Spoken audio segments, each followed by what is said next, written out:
Hello again, everyone, and welcome to the Phibbs the Druid podcast. Thanks for tuning in and thanks for your support. This week I'm going to be talking about utility lands a little bit, but mostly landfall deck strategies. So, cheers to landfall.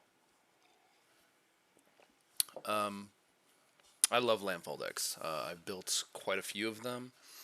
I built four color Omnath, which I eventually took apart because it was just too much. I built five color Omnath.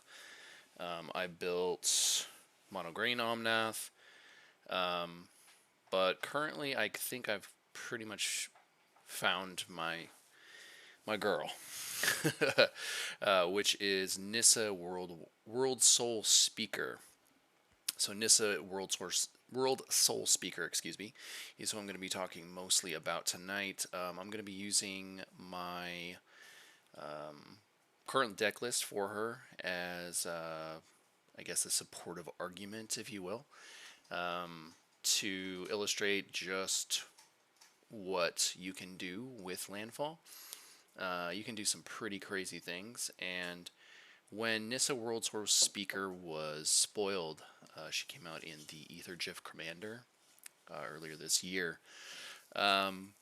Immediately, I thought of one card in particular, which was Vidalcan Orrery, which just allows you to cast spells as though they had flash. It's a four drop colorless artifact. So I eventually did some digging, figured out a couple other ways that I could accomplish this, mainly with things like Emergent Zone, which is a colorless land that you can pay one, sacrifice it, and you can cast spells for the rest of the turn as though they had flash. There's also Savage Summoning, which is a one drop instant in green. Savage Summoning can't be countered. The next creature card you cast this turn can be cast as though it had flash. That spell can't be countered, and that creature enters the battlefield with an additional 1/1 counter on it. So it's pretty cool. And pairing that with Eldrazi was my initial idea, and it's the one that I've stuck with.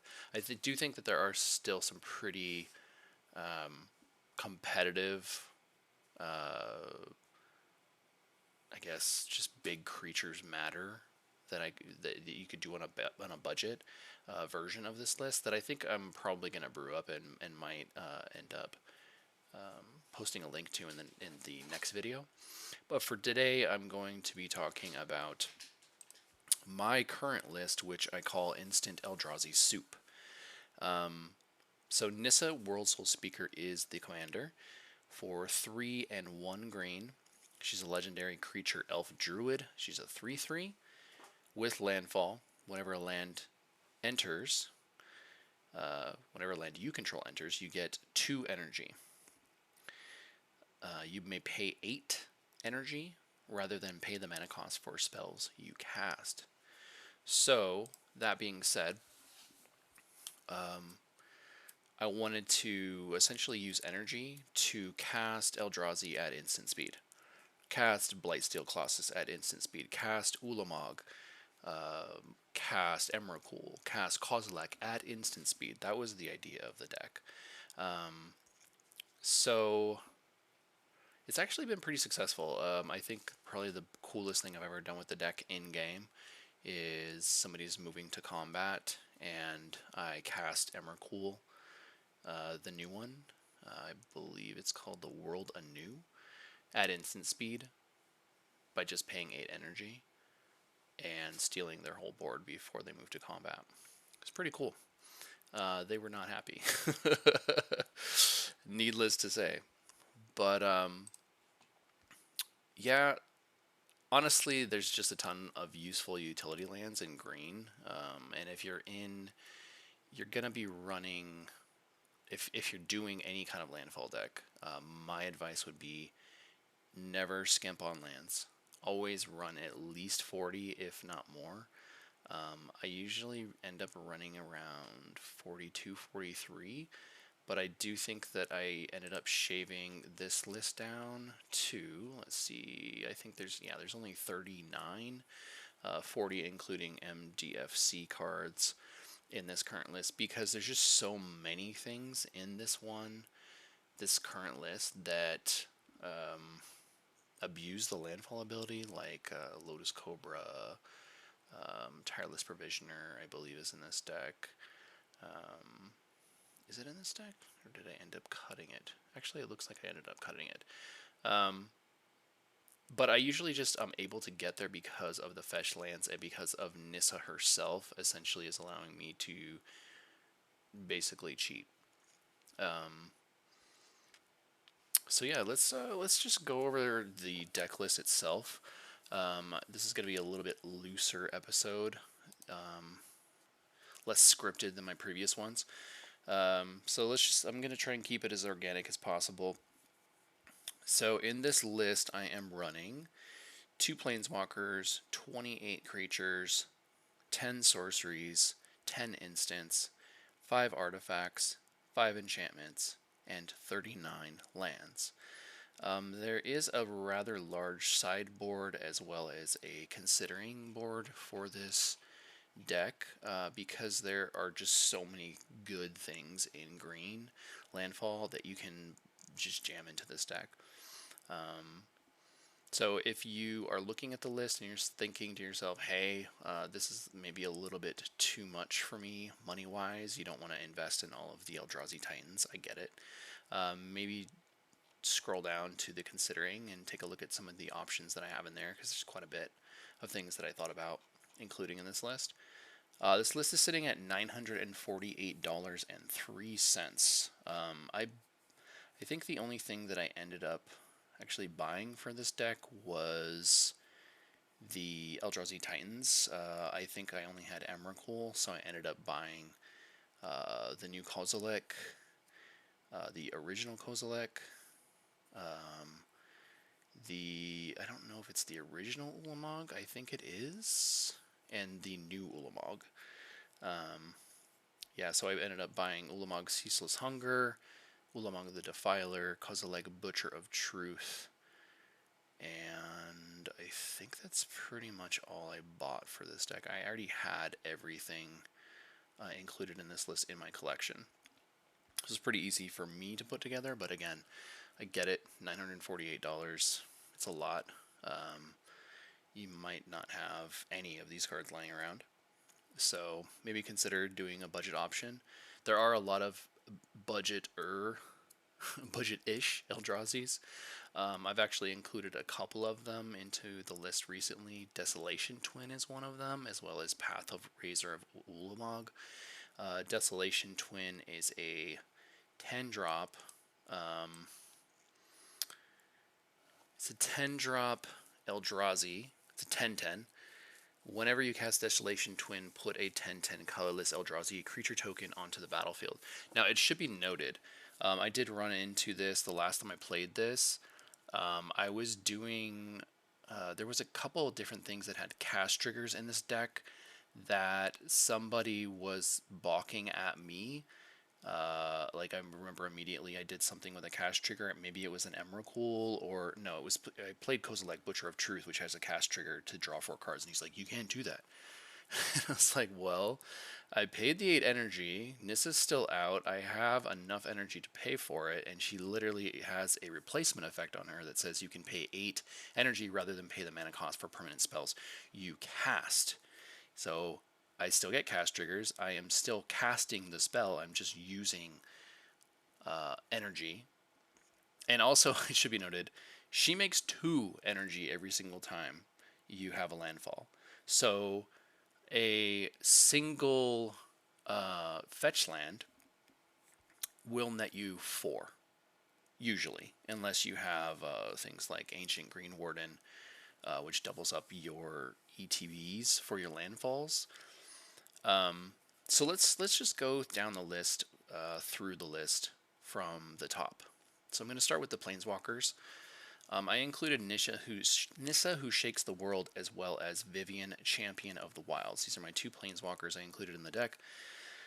I included Nissa to double my mana for all of my forests. So she is a legendary planeswalker Nissa for 3 and green. She comes in with 5 loyalty.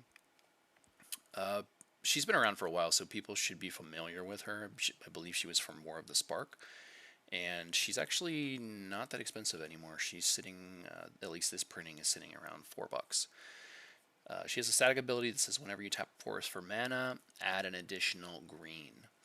Her +1, put 3 1/1 counters to one target non-creature land you control.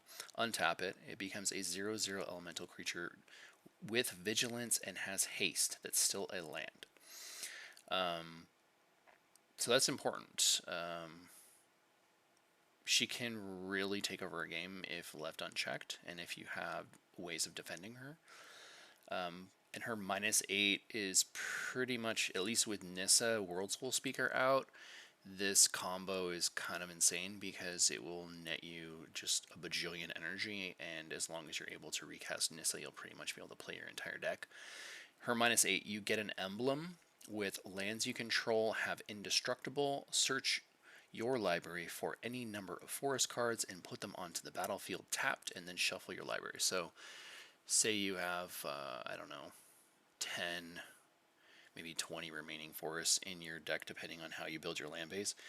You minus her, go get 20 lands. That's 20 times 2, so that's netting you 40 energy immediately.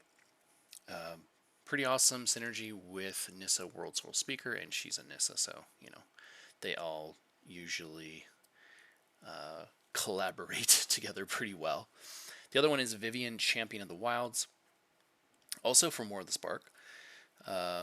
2 and 1 green, legendary planeswalker Vivian comes in with 4 loyalty counters. It has a static ability. You may cast creature spells as though they had flash. That is the only really reason I put her into this deck.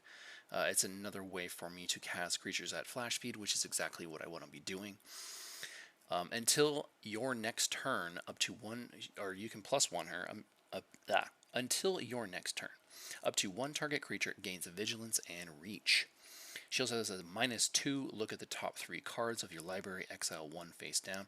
Put the rest on the bottom of your library in any order. For as long as it remains exiled, you may look at the card and you may cast it if it's a creature card. So that minus can occasionally come in handy because it'll let you dig, maybe hit something juicy when you're a little bit behind or you're empty-handed. So I'm not going to read all of, well, I will read off all of the creatures in my list. There's 28 of them. It is a creature heavy list.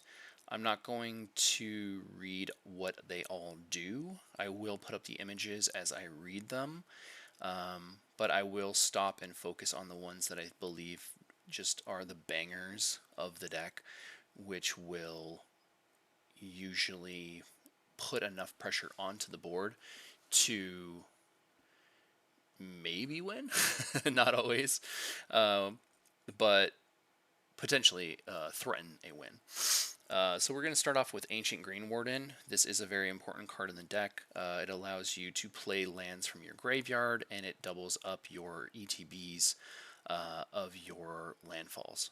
So this can be really great with a fetch land, and Ancient Green Warden and Nissa out. 1 fetch land can get you all the way to 8 immediately, which is pretty great because that's where we want to be. We want to be sitting at 8 or more always, as soon as possible. Apex Devastator is also in the deck. 10/10 Chimera Hydra for 10. We're not going to be paying 10. We're going to be paying 8 energy to play this usually, unless we have a doubler. Cascade. Anybody who's ever faced down one of these will tell you it's a pretty brutal card if it resolves. Arbor Elf, it's just basically another mana dork. Beast Whisperer is in there for some card draw. Blightsteel Colossus is there as a potential win con. I was running Springheart Nantuko in this deck for a while, and the last time I played this deck, I had I bestowed the Spring Heart Noontuka onto Blightsteel Colossus, and I think I had like 4 or 5 of them by the end of the game. I did not win that game. I was very swiftly taken care of because they didn't have haste. But it is a win con in the deck. I don't run Spring Heart Nantuko in this deck anymore. I put it into my Lumra deck. Circle of Dreams Druid. This is a big mana dork, essentially a Gaia's Cradle on a stick. Desolation Twin, I mentioned earlier. This is pretty awesome. You basically can get 20 power onto the battlefield for a energy. That's what we're looking for. Dryad of the Elysian Grove is just there to allow us to play additional lands. We do not care about the fact that color fixes us at all. Elvish Mystic, that's another mana dork. Emrakul, the World Anew, this is the one that I mentioned earlier. Legendary creature Eldrazi 12/12 for 12. Flying, protection from spells and from permanents that were cast this turn. She is extremely difficult to get rid of. Unless you have a Ravenous Chupacabra that you can flicker or something like that was already on the battlefield a turn ago. Or a board wipe. She still does die to board wipes. She's pretty hard to remove. Whenever you cast a spell, gain control of all creatures target player controls. She also has, whenever she leaves the battlefield, sacrifice all creatures you control. And she has Madness, pay 6 colorless. I don't have any way of ever achieving that reduction. I am only caring about the reduction with Nissa, which is essentially free. Eternal Witness is in the deck to recur something that might have been shot down with a counterspell or a murder spell earlier in a previous turn. Fine-Torn Elves is there as another mana dork. Karametra's Acolyte is awesome mana dork. I talked about her in the first episode. Can get pretty out of hand. I think the last time I played this deck, the main reason I won was because I had Karametra's Acolyte out, and I don't have it in the list anymore, but I had the Crashing Drawbridge in the deck, and that was pretty awesome because I was just able to immediately tap Karametra's Acolyte, untap her with a Kyrian Ranger, tap her again, and just like power out an insane turn after sitting there and doing nothing but play lands for multiple turns. Kozilek, Butcher of Truth, also another big deal in this deck. 10 mana for a 12/12 legendary Eldrazi. Whenever you cast Kozilek, Butcher of Truth, draw 4 cards, has Annihilator 4, and whenever Kozilek is put into a graveyard from anywhere, its owner shuffles his or her library into his or her graveyard into his or her library, so it's a reset for you. I don't really care about the reset, it's just a big stinky Eldrazi. Llanowar Elves is in the deck as another mana dork. Lotus Cobra is also there essentially as a mana dork to provide an additional resource to power out more things early in the game. Mossborn Hydra, this is one of my new favorite cards. This card is very deceptively simple and can kill people out of nowhere when it just becomes a 64/64 after sitting there for maybe a turn cycle or two. It is a 2 and 1 green Elemental Hydra. I believe it's from Foundations. It's 0/0, but it has trample, and this creature enters with a 1/1 counter on it. Landfall, whenever a land enters the battlefield, double the number of 1/1 counters on this creature. So very simple. Nissa, Resurgent Animist, another copy of Lotus Cobra in the deck that can let us dig for an elf or an elemental, which there are a few in the deck, so it is relevant. But I really just care about the landfall, floating that mana to power out some stuff on the early turns when she comes down. Pathria Zur of Olamog is there as another threat. Annihilator 3. 9/9 for 11, can't be blocked except by 3 or more creatures, so this can scoop up some blockers if you're, I don't know, facing a token deck maybe. Kyrian Elf, this is the one of probably the most important pieces in this deck, because it works so well with the landfall strategy, as well as working so well to generate absurd amounts of mana with your mana dorks, like Circle of Dreams Druid that I mentioned earlier, like Sylvala Heart of the Wilds, or Karametra's Acolyte. This is a very, very powerful card that I think on borderline I could say it could go in just about every single deck that's mono green, because if you miss a land drop, this kind of cheats that and says, no, you didn't miss your land drop, because you can tap your land for green, bounce it, untap some creature. It doesn't matter if that ability result. It doesn't even matter if you have the like a mana dork or something, as long as you target a creature, and then you can replay the land immediately and tap it for green again. So it's essentially almost like a mana dork, kind of, in a deck like this, and I think kind of in just green in general. Revenant Excavator is there to play lands from my graveyard so that I can play my fetches, replay them. Scaled Herbalist is in this deck. It's just another way of cheating out lands onto the battlefield. Scrib Ranger is in the deck. This is also basically another copy of Kyrian Ranger. Sylvala Heart of the Wilds. I've talked about Sylvala Heart of the Wilds in many previous videos, many times in previous videos. She's a draw engine that it just becomes a very large mana dork, especially if you can cheat out something like an Emrakul or a Kozilek and then just tap her for, 10, 12 mana. Springbloom Druid is also in the deck. This is another way to get additional landfall triggers. It's basically another copy of Harrow. Ulamog the Ceaseless Hunger, 10 mana, 10 colorless mana for a 10/10. Whenever you cast Ulamog Ceaseless Hunger, exile 2 target permanents, indestructible. Whenever he attacks, defending player exiles the top 20 cards of his or her library. This card puts so much pressure on a game. People hate facing across from it. I love this card. Ulamog the Defiler, even worse. In some respects, it is a 10 colorless mana for a 7/7 legendary creature Eldrazi. Whenever you cast this spell, target opponent exiles half their library rounded up. Ward, sacrifice 2 permanents. Ulamog the Defiler enters the battlefield with a number of 1/1 counters on it equal to the greatest mana value among cards in exile, and it has Annihilator X, where X is the number of 1/1 counters on it. This will push somebody off the table like almost immediately if you can attack with it at instance, with haste. The turn that it comes down. If you put a Crashing Drawbridge or a Concordant Crossroads in the deck, this will push somebody off the table like that. You'll force a concession. Vorinclex. This is the Saga Vorinclex, not to be confused with Vorinclex Voice of Hunger.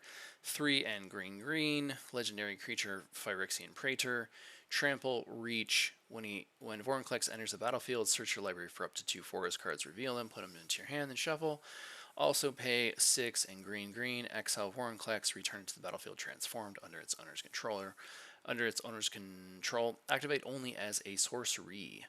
Vorinclex is pretty awesome. I really, really like this version, especially because it the flip side is just very, very backbreaking.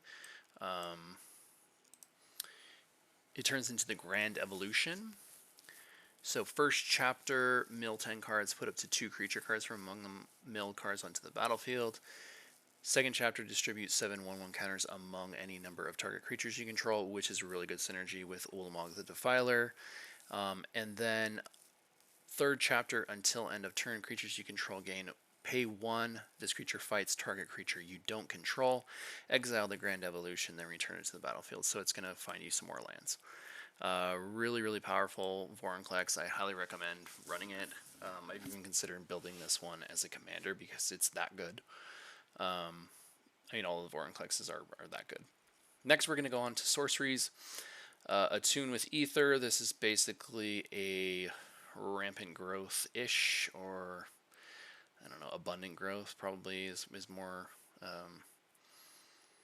what is that, Abundant Growth or Abundant Harvest, I believe, that 1-drop sorcery. Search your library for a basic land, reveal it, put it into your hand, shuffle your library, you get 2 energy. Nothing else really needs to be said about that. Bala get recoveries in the deck to recur some stuff, and potentially, if you pick it up somehow as the land side, with like a, I don't know, Carrion Ranger doesn't do it unless you have your Goblin Maya out, but you can do it. You can pick it up and do it again. Harmonize 2 and green. It's just there for some draw. Hunter's Prowess is in the deck because I'm playing big creatures that are going to draw me a lot of cards if they hit. Last March of the Ents, again, this card is bonkers in any kind of deck like this. Can draw you a ton of cards and then just dump them all into the battlefield. Nylea's Intervention is in the deck specifically to go get fetch lands, usually. Searching a library for up to X land cards, reveal them, put them into your hand, then shuffle your library. X and green for a sorcery. You can choose one of those modes, or it can deal twice X damage to each creature with flying. I never do that. It's just a land tutor. Rishker's Expertise. I've gone over it before. Nothing else needs to be said about it. And Shamanic Revelation, again, great green card draw, especially in something as creature heavy as this, and something that will just about always meet their Ferocious Claws.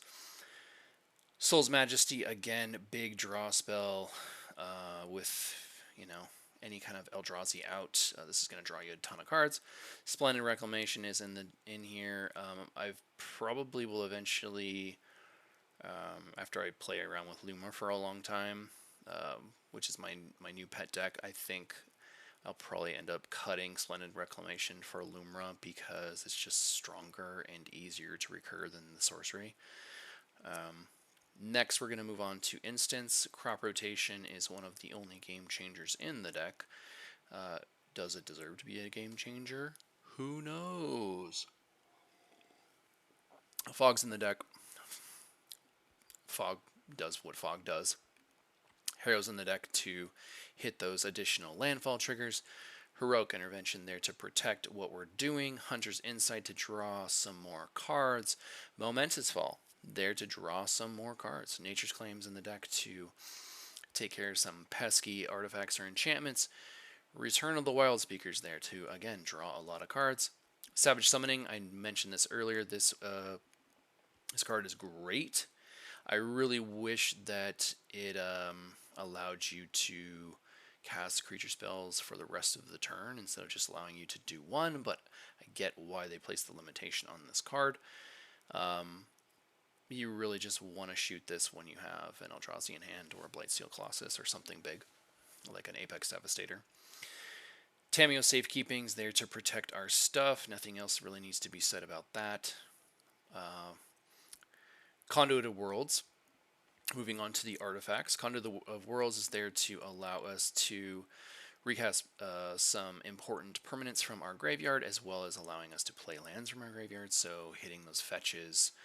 I did originally have Azusa in this deck because I had Conduit of Worlds, but it's almost unnecessary. Like, this deck, I'm usually sitting at like 24 energy or more with this deck. I know that that's a bold claim, so at me if you think that it's false or it's me being braggadocio, but I'm serious. Every time I've played this deck, because of how many, the density of fetches, and the fact that people will just leave Nissa alone, I'm usually sitting at a lot of energy. Sol Ring's in there because Sol Ring, we're playing Commander. Great Henge is in there because I'm playing big creatures, and this is almost always going to be cast for either 8 energy or green. Throne to Eldraine. I actually had somebody thumb through this deck, and they asked me if I thought that this card was good. Yes, I do think this card is good. The card's awesome. It does everything a mono-colored deck wants to do, and it allows you to draw cards. And it's a big mana rock. Vedalken Orrery is one of the pet cards of the deck. It's, again, why I built the deck was because Vidalcan Ori exists. Now, it should be noted that I'm not always playing things at instant speed because I have to get one of those effects onto the battlefield, and there's only, I believe, 4 of them. Vidalcan Ori, Savage Summoning, Vivian, Champion of the Wilds, and Emergent Zone. Yeah, so I believe there's only 4 in the deck currently. There was one that I found the other day that I don't own, and I cannot remember what it was for the life of me. I believe it's in my sideboard, or my Mimi board, because I don't own it. Moving on to the enchantments, Case of the Locked Outhouse is there to, again, play additional lands, also to be able to play off the top of our library. Druid class, again, is there to...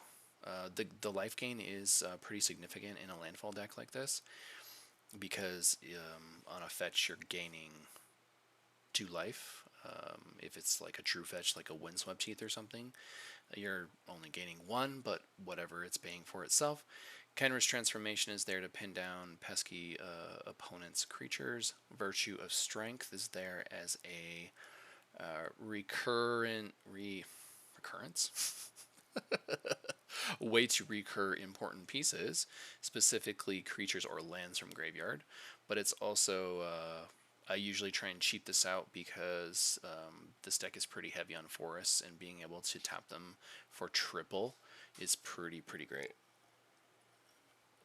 Wild Growth is the last enchantment. Nothing else needs to be said about that. And then there are the lands, the heart of the deck.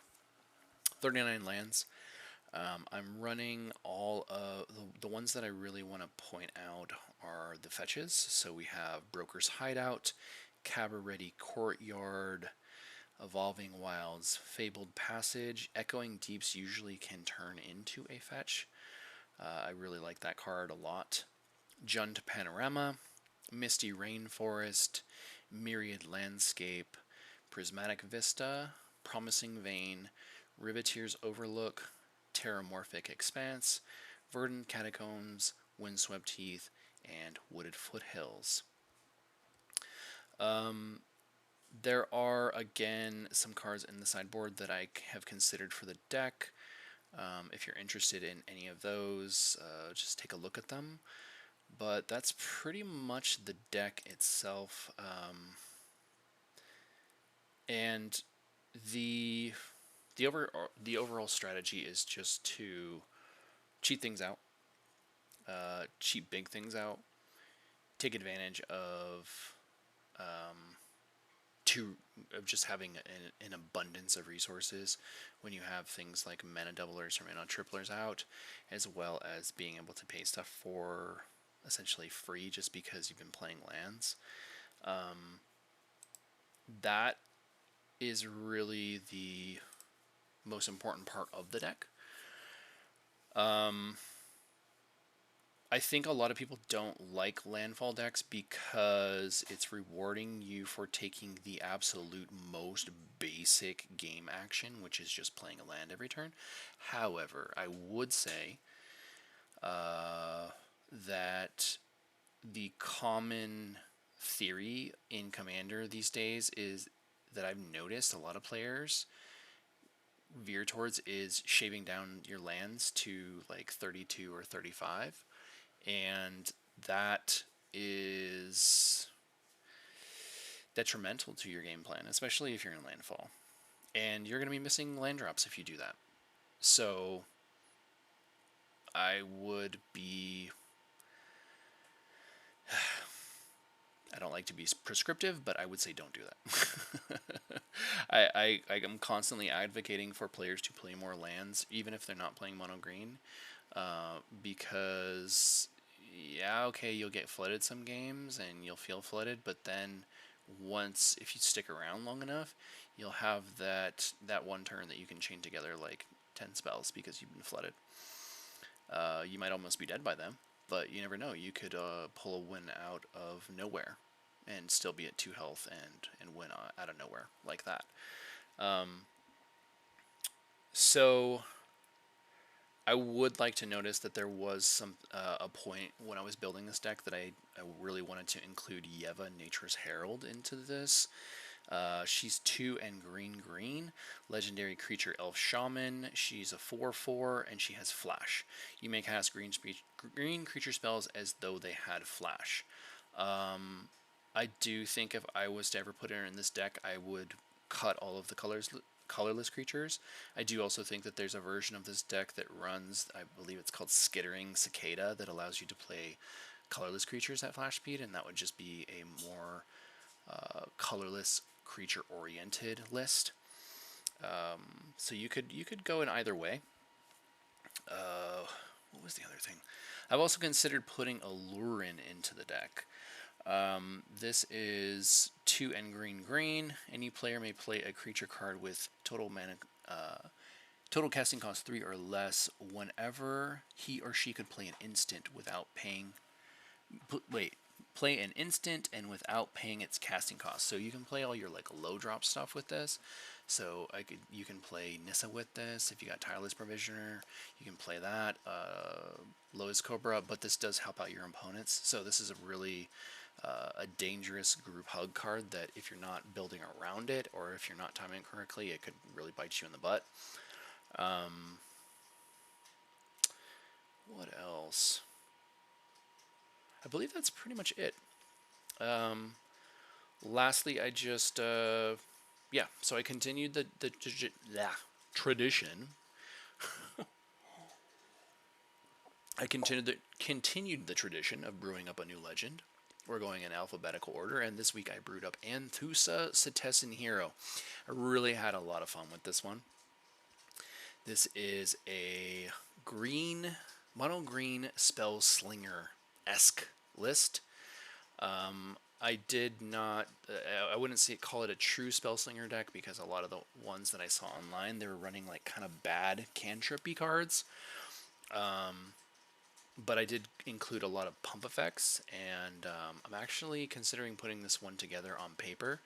My previous ones that I've posted on this channel, I have not, because I'm not independently wealthy, and I have a large collection, but I don't have an endless collection.